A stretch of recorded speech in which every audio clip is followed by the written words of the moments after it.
পৃথিবীর অনেক দেশে সংবিধান পরিবর্তন হয় উল্লেখ করে জাতীয় সংসদের বিরোধী দলীয় নেতা ও বাংলাদেশ জামাতে ইসলামীর আমির শফিকুর রহমান বলেন, সংবিধান পরিবর্তন ও সংশোধন জাতির দাবি। তাদের প্রত্যাশা সরকার এই দাবি দ্রুত পরিবর্তন করবে। রোববার 22 জানুয়ারি সকালে সিলেট সার্কিট হাউসে সাংবাদিকদের সাথে মত বিনিময় সভায় তিনি এমন মন্তব্য করেন।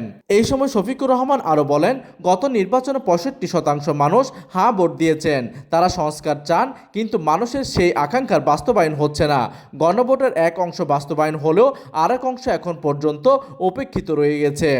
এই সময় মত বিনিময় সভায় উপস্থিত ছিলেন জামাতের মিডিয়া সেলের দায়িত্বে থাকা জয়েন্ট সেক্রেটারি এহসানুল মাহবুব জুবায়ের, সিলেট জেলা আমির মাওলানা হাবিবুর রহমান, মহানগর আমির মোহাম্মদ ফখরুল ইসলাম সহ জেলা ও মহানগর জামাতের নেতারা উপস্থিত ছিলেন।